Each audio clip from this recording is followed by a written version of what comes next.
मतलबी का दुनिया है साहब, जितना दबोगे उतना दबाता ही जाएगा। कहते हैं कि मतलबी का दुनिया है साहब, जितना दबोगे उतना दबाता ही जाएगा। खुद के बल पर चलना सीख लो, खुद के बल पर चलना सीख लो, वरना ये जिंदगी तुम्हें सिखाएगा। नमस्कार दोस्तों, मैं अनिल कुमार आप लोगों को फिर से इस टारगेट क्लासेस विरोध में एक नए वीडियो साथ फिर से हार्दिक दिल से स्वागत दोस्त करता हूं। यहाँ पर देखिए, जो विद्यार्थी क्लास 10th में होंगे अर्थात 10वीं क्लास में होंगे उसके लिए काफी महत्वपूर्ण वीडियो दोस्तों हैं। यहाँ पर देखिए, क्लास 10th का जो है मैथमेटिक्स का पहला अध्याय, इसका नाम क्या है? वास्तविक संख्या, जिसे दोस्तों हम क्या बोलते हैं अंग्रेजी में रियल नंबर के नाम से जानते हैं। ठीक है, तो क्लास 10th के मैथमेटिक्स में जो है आपको पहला लेसन क्या है? वास्तविक संख्या। आज इसके बारे में दोस्तों सवाल का सॉल्व करेंगे। तो देखिए, इस चैप्टर में जो भी महत्वपूर्ण सूत्र है यहाँ पर हम सूत्र यहाँ पर लिख दिए, इस सूत्र को आप लोग अच्छा से तैयारी कर लीजिएगा। ठीक है ना, तो वास्तविक संख्या में देखिए सर्वप्रथम सूत्र आता है क्या? भाज्य का सूत्र आता है। तो सूत्र क्या होता है? भाज्य बराबर देखिए भाजक गुणे भागफल जोड़ शेषफल। ठीक है ना, ये सूत्र हो गया पहला। उसके बाद हो गया जब मुझे मोसो निकालना हो, जब मुझे मोसो निकालना हो दोस्तों, उसके लिए सूत्र क्या लगाना? देखिए पहली संख्या गुणे दूसरी संख्या, अब बटा क्या कर देना है? लोसो कर देना है। समझ गया? ठीक उसी तरह जब मुझे लोसो निकालना हो, लोसो, ठीक है, जब लोसो निकालेंगे तो उसके लिए सूत्र क्या दोस्तों होता है कि पहली संख्या में दूसरी संख्या को गुना कर देंगे और मोसो से डिवाइड कर देना, भाग कर देना है, तो मुझे लोसो मालूम चल जाएगा। उसके बाद देखिए, जब मुझे पहली संख्या निकालना हो तो मोसो और लोसो गुना कर दूसरी संख्या से भाग कर देंगे तो मुझे पहली संख्या निकल जाएगा। ठीक है, उसके बाद जब मुझे दूसरी संख्या निकालना हो तो क्या करेंगे? ठीक उसी तरह मोसो और लोसो के दोनों को गुना करना है और फिर पहली संख्या से क्या करना है दोस्तों? डिवाइड कर देना है, तो जो संख्या मुझे प्राप्त होगा वही क्या होगा? दूसरी संख्या।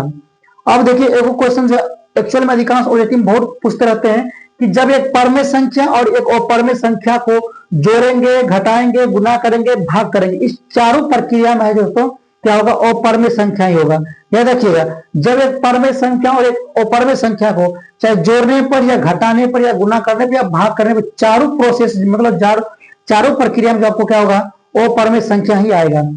तो वास्तविक संख्या में ये कुछ महत्वपूर्ण सूत्र था जो यहाँ पर लिख दिए हैं। ठीक है ना, देखिए आपके प्रश्न में आपको ऐसे सवाल पूछे जाएंगे कि देखिए कि यूक्लिड विभाजन एल्गोरिदम का प्रयोग करके जो है मोसो ज्ञात कीजिए, एचसीएफ ज्ञात कीजिए दोस्तों, महत्तम समावर्तक ज्ञात कीजिए। ये क्वेश्चन काफी महत्वपूर्ण है। यानी मोसो निकालना है, जो एग्जाम बोर्ड में एक्चुअली अधिकांश 100% आता ही रहता है। तो चलिए दोस्तों, आज मोसो कैसे निकालते हैं, आज इसके बारे में सीखते हैं कि मोसो कैसे निकाला जाता है। जब प्रश्न में लिखा रहेगा कि यूक्लिड विभाजन एल्गोरिदम का प्रयोग करके जो है आप मोसो ज्ञात कीजिए, तो हमारे सामने आप देखिए प्रश्न दिया गया 135 और 225 का क्या करना? मुझे मोसो ज्ञात करना है। तो सर्वप्रथम दोस्तों क्या करना है? देखिए इस स्टेप में क्या करना है? 135 और 225 में देखना है सबसे बड़ा कौन है, जो संख्या सबसे बड़ा होगा उसको लिखना है बीच में। ठीक है, तो 225 बड़ा है, उसको बीच में, और छोटा वाला संख्या दोस्तों डिवाइड करना है। 135 क्या करना है? डिवाइड करना है। ठीक है, अब इसका टेबल लिख लीजिएगा। दो मरतबे करेंगे तो दोस्तों दो मरतबे बड़ा होता है, क्योंकि देख लीजिए 2 से गुना करते कितना? 5 तो नहीं दोस्तों 10 हो गया, 3 दूनी 6, 1 7 हो गया, 2 कम 2, तो यहाँ पर कितना है? 225 है, यहाँ पर कितना आ गया? 270 आ गया। तो मतलब 225 में 270 लग ही नहीं सकता है, तो 2 मरतबे दोस्तों नहीं लगाना है। तो करना क्या? यहाँ पर देखिए सिर्फ यहाँ पर 1 मरतबे लगेगा। ठीक है, लगा दिए। उसके बाद 135 यहाँ पर उतार देना है। अब यहाँ पर देखिए जब 5 जाएगा कितना बचेगा? 0 बचेगा। उसके बाद देखिए 2 में 3 तो घटेगा नहीं, क्या करना है? बगल वाला पेंच लेना है। जब इस संख्या से देखिए 1 पेंच कितना बचा? 12 में देखिए 3 कितना बचा दोस्तों? 9। अब ये 1 बचा, अब ऊपर भी 1 नीचे भी 1, दोनों क्या होगा? डिवाइड हो जाएगा। अब यहाँ देखिए शेष क्या हो गया? छोटा हो गया, और ये देखते हैं भाजक, ठीक है, ये क्या हो गया? बड़ा हो गया। तो ये छोट में जो है संख्या बड़ से भाग लग ही नहीं सकता है। अब करना क्या है? आप इस संख्या को उठाकर यहाँ पर लाना है, जो आपको भाजक था इसको उठाकर यहाँ पर लाएंगे तो क्या बनेगा दोस्तों? भाज्य बन जाएगा। अब इस जो पहला भाग जो शेष बचा था दोस्तों, अब इस शेष से क्या करेंगे? इस संख्या में डिवाइड करना है। फिर देखिए 90 का पहाड़ा लिखना है। 90 गुना 180 होता है, तो 2 मरतबे लगेगा नहीं, यहाँ पर 1 ही मरतबे लगेगा। ठीक है, लगा दीजिए। अब यहाँ पर 90 उतार देना है। अब 5 में दोस्तों गया 0, कितना बचेगा? 5 ही बचेगा। उसके बाद ये 3 में तो घटेगा नहीं, पैंच लेंगे, कितना होगा? 13। 13 में से हो गया कितना? 4 बचेगा। फिर देखिए यहाँ 45 क्या होगा दोस्तों? छोटा हो गया, और 90 बड़ा हो गया। फिर छोटा में बड़ नहीं लगेगा, तो करना कि जब नहीं लगेगा इस स्थिति में करना, फिर 90 को उठाकर यहाँ पर लाना है। अब 45 से डिवाइड करना है दोस्तों, तो 45 से 45 2 90, ठीक है ना। दो मतलब क्या होता है, डिवाइड होता है, कट गया। जब तक इस विधि में महत्तम यूक्लिड विभाजन एल्गोरिथम में दोस्तों, जब तक क्या करेंगे, डिवाइड पूरा तरफ से जीरो नहीं आएगा तब तक डिवाइड करते रहना है, ठीक है ना, ये बात याद रखिएगा। तो पूरी तरह से यहाँ पर तक डिवाइड हो गया। अब यहाँ पर सूत्र लगाना है, क्योंकि यहाँ पर कब क्या है, देखिए कि यूक्लिड विभाजन एल्गोरिथम का प्रयोग करके, तो यहाँ पर महत्तम तो निकाल लिया, वैसे ऑलरेडी पहले आंसर कितना मालूम चल गया, 45।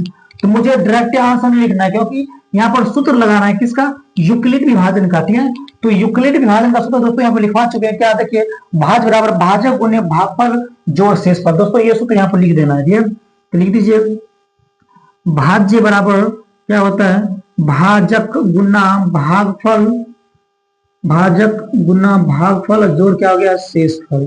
ये सूत्र भी दोस्तों यहाँ पर लिख देना, और बारी बारी इसके करना, मान खुद करना है, ठीक है। तो भाज बड़ा क्या हो गया, भाजक गुने भागफल और जोड़ शेषफल लिख देना है।